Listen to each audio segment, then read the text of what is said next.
Alright beautiful people, welcome back to part 2 of Windorah. Now, as you'll see, we found the beautiful central blue tongue in episode 1.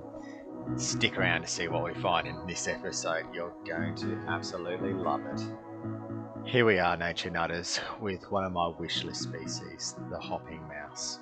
Really wanted to see this thing for a long time, was stoked I found it on the side of the road. It even allowed me to pick it up, but I made a fundamental mistake, and that is we went video. Wish we had taken stills first, because as you'll see in a moment, this little guy jumps away, I go to chase him, but you definitely cannot outrun these little mice. When they drop it back a gear, they disappear. Oh, welcome to the side of the road here, nature nutters. We'll have to be quick, there's a big electrical storm on the way through, but we have just discovered this beautiful little Delma Nasuda crossing the road. Now I'll tell you what a handful. These things are absolutely manic crazy. They whip up and jump and bounce around. It took me seriously 5 minutes to get my hands on this. I almost lost him in the spin effects. But this is actually a legless lizard, believe it or not. It's going to be quite difficult to see, but just like those Burton snake skinks, there's some little flat foots here, the last little remnant of their legs. We'll show you in the stills that sort of detail, but yeah, this is the Delma, the Spinifex legless lizard. Absolutely gorgeous, but really crazy. Welcome back, guys. We found a second specimen. I'll tell you what, they really are crazy. It wasn't just that individual, but this one's just taken me ages to catch as well. Now the thing with the legless lizards, and I'll get Mariella to scan in here, you can see his little residual legs there, but you have to be incredibly careful when handling these guys. They, like most other skinks, have the ability to detach their tails if they feel threatened. In the future, if you do ever find yourself stumbling across one of these, please be assured to handle it with care. They are very fragile, delicate little animals. Well, nature nutters, this is an epic surprise because we've not got long left here, and we've got this beautiful Pseudonaja nuchalis. It's the western brown, distributed across the better portion of Australia, pretty much everywhere apart from the east coast and down towards the southern Nullarbor, but its distribution's all arid of Australia. And this guy's starting to get a little bit annoyed with us being here. He's hissing and carrying on, bit of tail flicking, but an absolutely beautiful snake. See, he's getting a little upset. What is this habitat? Well, pretty much the entirety of arid Australia, but they seem to really like the heavy clay soils, lots of cracking clay, lots of places for them to shelter on those really hot summer days. That and their prey being, mainly vermin, mice and lizards and things. They're down in those clay cracks sheltering there, so they're simply going down there after them. So essentially wherever their prey is, they are, but they definitely prefer arid interior Australia. And this is an absolutely stunning specimen of a western brown. Oh man, we are excited. Can't wait to show you the stills. This is just an absolutely beautiful little animal, this one. Woohoo! Good morning, guys. So we're out for the day in this beautiful Spinifex country. We didn't think we were going to find much because the temperature has dropped a fair bit after a bit of rain that we got. But yeah, we got lucky and we got the central military dragon. We wanted to find one of these guys and we got lucky and we got one. It's a male. They don't get much bigger than this. Its Latin names, if you want to check it out, it's Ctenophoris solepis gularis. And they are spread around this desert country from central Queensland to Western Australia, I would say. So yeah, we are stoked to have found these guys. There you go. So he's playing dead with me. It's like, no, you're not interested in me. I'm dead. So he's playing the part beautifully. But I'm just puffed himself up, hasn't he? So I am just amazed at what Mother Nature can come up with. He's beautiful, isn't he? Yeah, after blue tongue, this is another one that I'm just like, wow, What do you reckon we go get one of his girlfriends? Oh, yeah, they're quite fast. They're quite fast. It took us 3/4 of an hour to catch this guy. Yeah, so, but yeah, we let him go, and so he can be back to his dragon life. Go, mate. Go back to be a dragon. It's okay. We're not gonna hurt you. Go. Go, mate. I know you're not dead. All right. Hopefully bolts. Come on, mate. He's enjoying that hot turn on now. All right, guys. Second find of the day, Dipodifera vinicei, or blue line dragon. Still in the Spinifex habitat. I'm just gonna leave him here for you to admire. This little guy is gorgeous. Yeah, not mucking around too much. Yeah. Let's see if we can gently encourage him to go back into. Come out here. Oh, it's going to you. Brother Nature. Big Brother Nature fan. A new species for us. Yeah, and I think if I could translate dragon speak right now, he's saying like and subscribe. Welcome to another day. I'm actually going to let you in on a little secret. It's old Brother Nature's 40th birthday today, so we've headed out into the Spinifex country looking across some escarpments for parentes. But we have discovered this very sharp-clawed little gouldi, another gouldi, but always welcome to see these guys. He's been really calm up until now. Let's just try and get him to calm down because all his claws are particularly sharp. But yeah, just another gouldi for you to look at. We don't get sick of seeing these guys. This young lad, it's a little male, across the road in front of us. And look at what he's got to live in. All this beautiful Spinifex country with all the beautiful gums and things to hide in at night. So we'll let him go back in and get some stills and continue on the hunt for parente, his big cousin. What do you reckon my odds are, mate? Can I find parente for my birthday? Yes, you can, Brother Nature. So this stunning sandstone mesa was the first thing to greet us as we entered the Morney Plains, our daytime site for looking for the fierce snake. Although as soon as I saw it, I couldn't help but imagine a parente just crawling along the bottom of this escarpment, so we had to put the drone up to check it out. But unfortunately there were no parentes. However, we did happen to find a pair of absolutely stunning barn owls.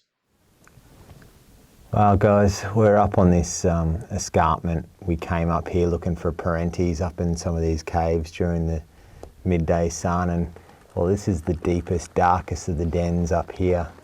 But this is just a grave site of dead wallabies and kangaroos. It's only probably about a foot high, maybe 2-3 foot high up the back there. But there's 3 roo carcasses, maybe a 4th, it's hard to tell. They're sort of mummified, as you can see from this one in front of me. But what's really quite remarkable is, you know, it's not just the big obvious roos, but down here, there are tiny little bone fragments everywhere. Like here, for example, this is a tiny jaw, a couple of teeth. You know, obviously there's heaps of fecal matter, lots of other little bones here. You know, some little marsupially ratty rodent thing. But the thought occurs to me that as an archaeologist, what would you find? I have no doubt that there would be species not known to science, you know, extinct species in Australia.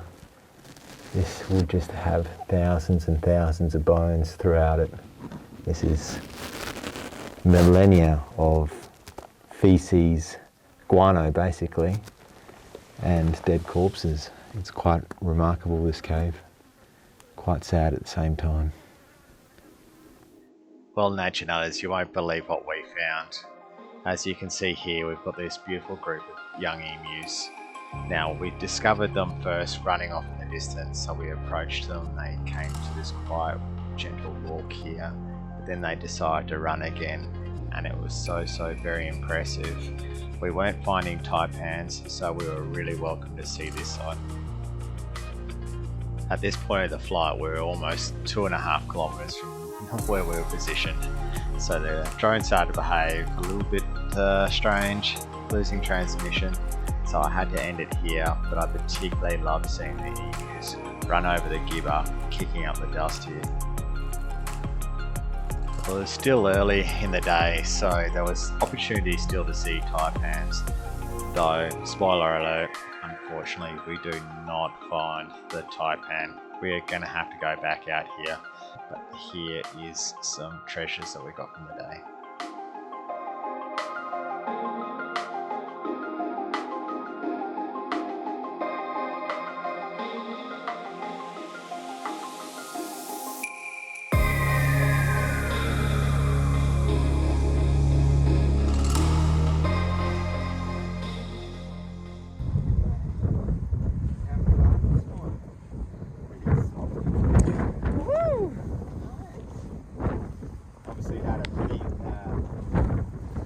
Extensive injury when it was younger. It's got quite a damaged vertebrae at the base of the tail there.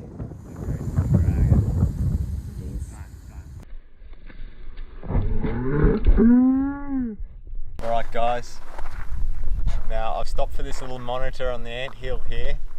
I'm hoping it's a pygmy monitor. It could well be, by the look of it, just a baby Gouldii, the sand monitor. Marielle is going to sneak in and get a bit of closer footage for you. I'm going to try and approach gently too.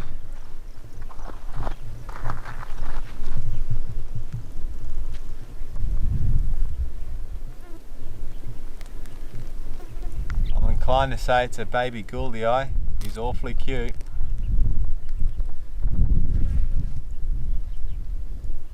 Yeah, I think so.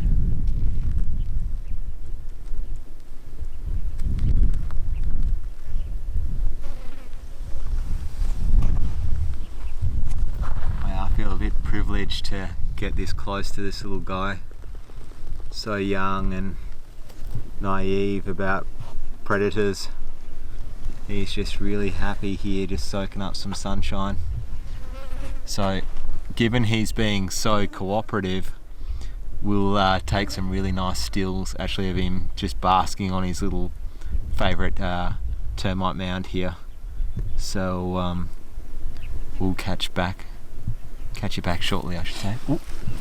Now, as you can see from this footage, the wind is howling. There's an afternoon storm brewing, and this particular snake caught us off guard, ill prepared, without the microphone on, and in a hurry to go somewhere. It was really hard to put the brakes on this one to get some stills. But yeah, this is Mendengai again, the orange and black form, which was new for us. We really enjoyed taking stills of this one, but unfortunately shortly after we lost this into a big massive dirty pile of brush left on the side of the road. And as you can imagine, being so toxic, I'm not stuffing my hand in there. Alright, nature nutters, we're incredibly fortunate. We've come up to the sand dunes to do some work, and we've got ourselves another beautiful little western bluetongue. Look at this girl. Look at that tongue. Such characters. Anyway, we're so fortunate. It's in this beautiful sand dune country in amongst all the spinifex here. Perfect habitat to find them if you're ever looking for them, is out here in the spinifex. But look at that little character. We'll get some stills and leave her on her way.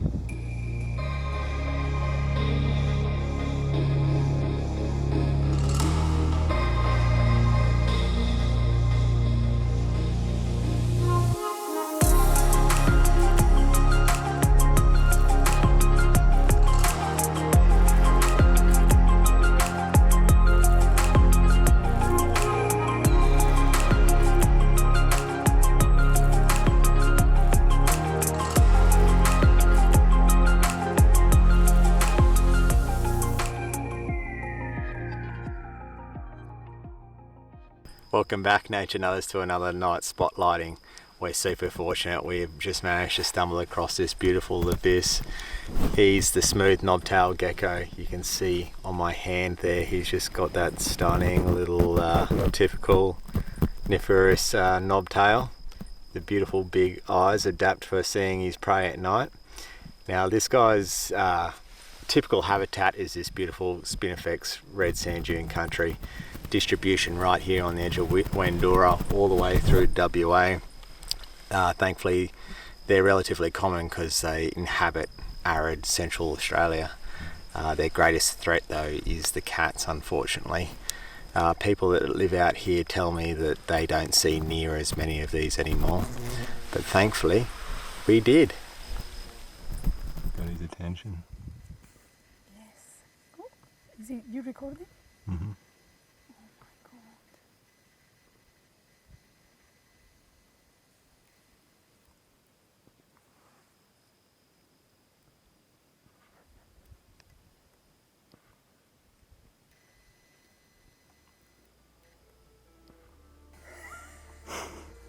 That was perfect.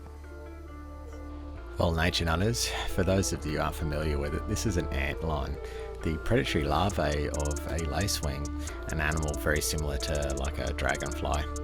Now they typically have a little conical pit designed for ants to stumble into, made in loose dry sand, so basically as the ant tries to climb up the wall, it keeps eroding down and they flick their head and spray sand up and basically then get the ant in the bottom of the pit and predate on it, eat it.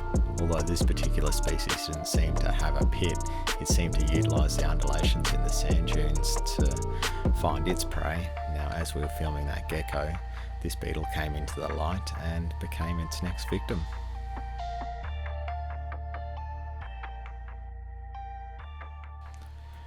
Okay, I guess it's probably hard to tell nature nutters, but we'd actually gone out for the night after a massive downfall of rain, thinking we'd go check some frogs. Well, great minds think alike, and we found this beautiful western brown out on the prowl for those frogs too. As you'll see in a moment, we found all sorts of lovely frogs, but unfortunately whilst I was getting some gear ready, this guy decided to disappear down a burrow. Now we managed to pull aside a bit of a rock and got a bit of a peek shot at him, but obviously we try and not interfere with these animals too much, so we put his rock back and left him in peace. So as you can see, nature nutters, we do discover quite a number of very interesting frogs on that evening. That one there was the spadefoot. He lives well underground, several feet, within a little cocoon of mucus and skin that he ladders up, and it protects him from drying out. Now these are some green tree frogs and various other burrowing frogs that you can see, but it was a real cacophony of noise. It was actually very difficult to film, so we sort of gave up, but here's the stills from the pond and the evening's frogging. And this is the water-holding frog, a truly remarkable animal that may live as long as 20 years, and in that duration may only see sun or the daylight 2 or 3 times in its life when there's been heavy enough rain to justify it coming up from the depths to breed. Well, terribly sorry, nature nutters. That brings us to the end of part 2 for Windorah. We cannot condone enough though for you guys to go check it out yourself. The place is remarkable, like beyond words. However, you can see here that we failed to get the parenti, our fierce snake, and the black soil whip snake. Bit gutted, but in our journey around Australia, I'm sure we will bump into these guys at some point. So I guess you just have to stay tuned to see how we go. Thanks for watching, and we'll see you next time.